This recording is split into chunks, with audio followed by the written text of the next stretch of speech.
जय श्री राम प्रेमी भक्तजनों। प्रेमी भक्तों, नाम जप में मन नहीं लगता, साधना में मन नहीं लगता, भजन ध्यान में मन नहीं लगता, ऐसे कमेंट तो प्रतिदिन आ ही जाते हैं। एक नहीं और कई कमेंट आते हैं। हम पहले भी कई वीडियो डाल चुके हैं, लेकिन उसके बाद भी कमेंट आते हैं, क्योंकि नए साधक तो प्रतिदिन जुड़ते ही रहते हैं। तो वैसे तो नाम जप में मन ना लगने के कारण तो कई हैं। अगर आप उन कारणों के ऊपर ध्यान दोगे, अगर आपने उन कारणों के ऊपर ध्यान दे लिया, यानी उन कारणों को आप समझ गए, तो निश्चित ही आपका मन नाम जप में लगेगा। कारण क्या है? सबसे पहले तो हम जिसके नाम का जप करते हैं, जिसका हम ध्यान भजन करते हैं, जिसकी साधना करते हैं, भाई उसके गुणों का हमें पता होना चाहिए। किसी के गुण ऐसे ही थोड़ी हम गाएंगे। जब तक हमें उसके गुणों का पता नहीं होगा, जब तक हम क्यों उसके नाम का गुण गाएंगे?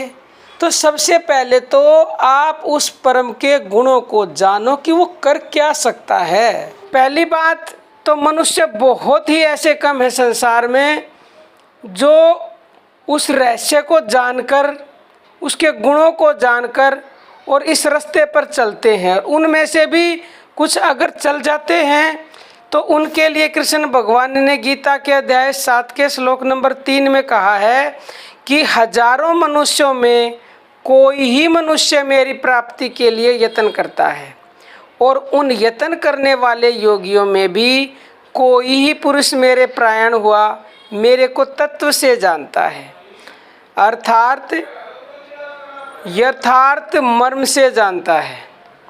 भगवान के कहने के अनुसार आजकल भी कुछ थोड़े बहुत मनुष्य ही परमपिता परमेश्वर को पाना चाहते हैं, सच्चे सुख को पाना चाहते हैं, नाम जप करना चाहते हैं, और उनमें से भी बिरले ही आखिरी मंजिल तक पहुंचते हैं, यानी कि हार थक के थोड़े से दिन के बाद बैठ जाते हैं।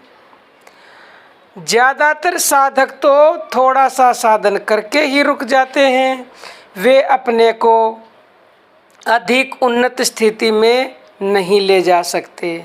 उनको उन्नत स्थिति में ना जाने के ये ही मुख्य कारण हैं जो हम आपको अब बताएंगे, यानी कि नाम जप में मन ना लगने के ये कारण हैं। इनको ध्यान से सुनिएगा आप। नंबर 1, संसार में इस सिद्धांत के सुयोग्य प्रचारक कम है, यानी कि भगवान के गुणों के, भगवान की लीला का, प्रभाव का, तत्व का प्रचार करने वाले बहुत ही कम हैं, क्योंकि इसके प्रचारक त्यागी, विद्वान, सदाचारी, परिश्रमी और सच्चे महापुरुष ही हो सकते हैं।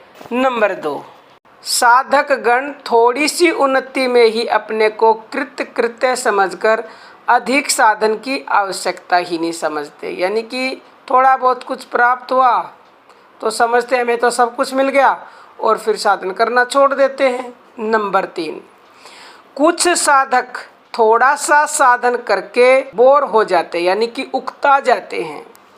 इस साधन से वो ऐसा सोचते हैं कि ऐसा करने से या इस साधन के करने से हमें कुछ खास तो मिला नहीं है, यही समझकर वो उसे छोड़ देते हैं। नंबर 4, सच्चे सुख में, भगवान प्राप्ति में, भगवान के नाम जप में लोगों की श्रद्धा ही बहुत कम होती है।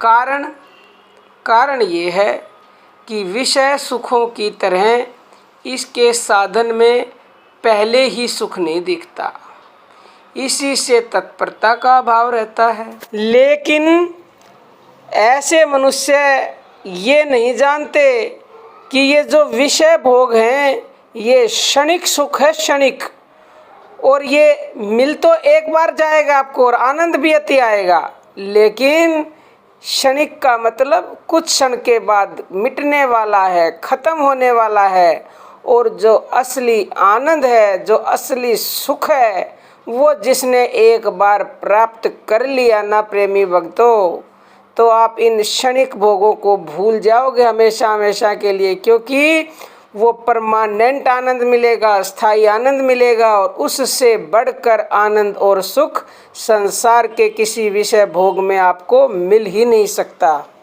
नंबर 4, कुछ साधक, कुछ मनुष्य इस सुख को संपादन करना अपनी शक्ति से बाहर की बात समझते हैं, इसलिए निराश होते रहते हैं। इसके सिवा और भी कई कारण हो सकते हैं, परंतु हमने आज की वीडियो में आपको ये 5 कारण बताए हैं। तो अगर आप में ये कमी है जो हमने बताई हैं और इन बातों पर आपका ध्यान नहीं है, तो आप इन बातों पर ध्यान दीजिए और अपने जीवन में इनको उतारिए, तो निसंदेह आपका मन नाम जप में लगेगा, साधन में लगेगा, भगवान प्राप्ति में आगे अग्रसर हो पाएंगे। और प्रेमी भक्तों, हमारा दूसरा चैनल है ज्ञानदूत, उसकी वीडियोस देखना चाहते हो तो इसी वीडियो के डिस्क्रिप्शन में लिंक मिलेगी। आज के लिए इतना ही। जय श्री राम प्रेमी भक्तजनों।